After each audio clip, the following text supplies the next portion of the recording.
মামার বাড়িতে বহুত শীত, তাই জ্যাকেটটা পিনলাম। মাঝ রাস্তায় এসে হুন্ডার মধ্যে তেল বললাম, তেল মেল ভরা শেষ কইরা হালকা পরিমাণে আমরাও ব্রেক দিলাম। ব্রেকের মধ্যে আমরা মামা ব্যাগ না মিললা 4 মুরগির ঠ্যাং খাইলাম। হালকা পাতলা নাস্তা কইরা আবারও যাওয়া শুরু করলাম। যাইতেছি তো যাইতেই আছি। এই শীতের রাইতে আজকে আমরা মামা ব্যাগ না মিললা পুরা রাত ঘুরলাম। তো হ্যালো গাইস, আমি অর্ণব। কি অবস্থা সবার? আপনারা সবাই কেমন আছেন? আশা করি সবাই অনেক ভালো আছেন, আর আমি অনেক ভালো আছি। তো আজকে রাইতে হঠাৎ করে প্ল্যান হয়েছে মামার লগে এখানে যামু। এর লেগে রাইতে বেলা একদম জ্যাকেট ম্যাকেট পিন্ডা রেডি হয়ে চলে আইছি। আর আমি আসার লগে লগে আমার মামা একদম রেডিমেডি হয়ে বের হয়ে গেছে দোকান থেকে। আর তাই পরে আমরা দেরি না করে সন্ধ্যায় বের হয়ে গেছি দুই মামা একটা মিল্লা। তো আমি এখন যেখানে আছি এই জায়গাটার মধ্যে কিন্তু প্রচন্ড পরিমাণে শীত, যার কারণে এখানে কিন্তু অল টাইম জ্যাকেট পরে থাকতে হয়। আবার তার মধ্যে আজকে আমরা বের হয়েছি রাতের বেলা বাইক নিয়ে। শীতের দিনে এমনি শীত, আবার তার মধ্যে বাইক চালালে কিন্তু আরো অনেক শীত লাগে। তাই কিছু দূর যাওয়ার পর আমি পিছন থেকে মামারে বলতেছিলাম, মামা তোমার কি শীত লাগে না? পরে আমার মামা আমার মাথা নাড়ে বলতেছে না, কিন্তু এইদিকে আমি শীতের চোটে পরে গাইপাড়ে পেয়ে গা। মামার লগে আজকে আমি খুব রঙের সঙ্গে আইছিলাম, কিন্তু আর পরে যা বুঝতেছি আমার আরো আজকে ভুল হয়ে গেছে গা। কারণ এমনিতে আমি তেমন একটা ঠান্ডা সহ্য করতে পারি না। আবার তার মধ্যে আজকে রাত্রেবেলা বের হয়েছি শীতের দিনে, তাও আবার আঙ্গ জার্নি করতে হবে প্রায় 140 কিলোমিটারের মতো। এবং এই পুরোটা জার্নি করতে হবে বাইকের উপরে বইয়া। মানে একবার ভাই বুঝতে পারতেছেন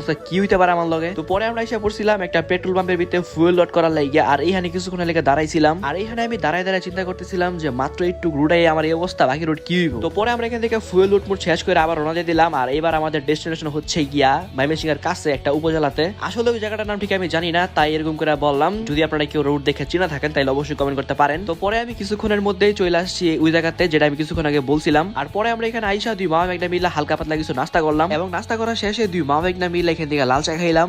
চাটা খুবই দরকার ছিল, কারণ অনেকক্ষণ ধরে বাইক রাইড করছি, যার কারণে খুব পরিমাণে ঠান্ডা লাগছিল। আর এই ঠান্ডা থেকে আসলে একটু গরম করার জন্য চাটা খুবই দরকারি ছিল। আর এমনি তো আমরা কোনোখানে গেলে একটু পরে রাস্তার মধ্যে ব্রেক দিয়ে চা খাই লই, যেটা হইতে সাঙ্গ মামা বাইকটার মূলত একটা অভ্যাস। আর এবারে কোনো ব্যতিক্রম না, চাটা খাই আবার রওনা হয়ে গেছি। আর যাওয়ার সময় দিয়ে রাস্তার সাইডে এক বাড়ির মধ্যে বিয়ে হইতেছে। আর বিয়ে বাড়ির ভিতরে বক্সের মধ্যে গান বাজা ছিল যে বসেন বসেন বৈশা যান। আর যাওয়ার সময় বাইকের মধ্যে গান ফুই না, আমিও হালকা করে বিট মারতেছিলাম, কারণ আমার আবার কি লেগেছে নিয়ে এই টাইপের গান শুনলে শরীরের মধ্যে অটোমেটিক নাচুটা পড়ে। আসলে এটা আমার না, আমার মতো আর অনেকে আছে জাগরে গান শুনলে শরীরের মধ্যে নাচুটা পড়ে। তো যাই হোক, তারপরে আমরা দীর্ঘ 1 ঘন্টা রাইড করে এখন আমরা চলে আসছি ময়মনসিংহ ব্রহ্মপুত্র নদীর যে ব্রিজটা আছে ওই ব্রিজটা একদম কাছে। আর এইখানে এসে দেখি ব্রিজ থেকে শুরু করে একদম লম্বা 2-3 কিলোমিটার জাম লেগে রয়েছে, যেটা দেখার লেগে ভাই আমি মোটেও প্রস্তুত ছিলাম না। কিন্তু এইদিকে হঠাৎ করে দেখি যে আমার মামা একদম চিপা চাপাতা যাওয়া শুরু করছে। আর একদম সামনে গিয়ে যে ব্রিজের যে রং রুট আছে, রং রুট দা মেরে দিয়েছে। এখন আমরা যাইতেছি একদম রং রুট দিয়া। জিনিসটা যদিও ঠিক না, বাট মাঝে মধ্যে বিপদে পড়লে এরকম করতে হয়। তো পরে আমরা এই জাম শেষ করে চলে আসছি ময়মনসিংহ এর একটা বিখ্যাত জায়গায়, জায়গাটার নাম হচ্ছে ময়মনসিংহ 18 বাড়ি। আর এখানে আজকে আমাদের একটা কাজ আছে, যার জন্য আমরা আসছি। সো আজকে ভিডিওটা ছিল এই পর্যন্তই। ভিডিও তোমাদের কেমন লাগছে অবশ্যই কমেন্ট করে জানাইও। আর যদি ভিডিওটা ভালো লেগে থাকে তাহলে আমার পেজটা ফলো করে ভিডিওটা লাইক করে দিও। সো তোমাদের সাথে আমার আবার দেখা হবে নেক্সট অন্য কোনো একটা ভিডিওতে।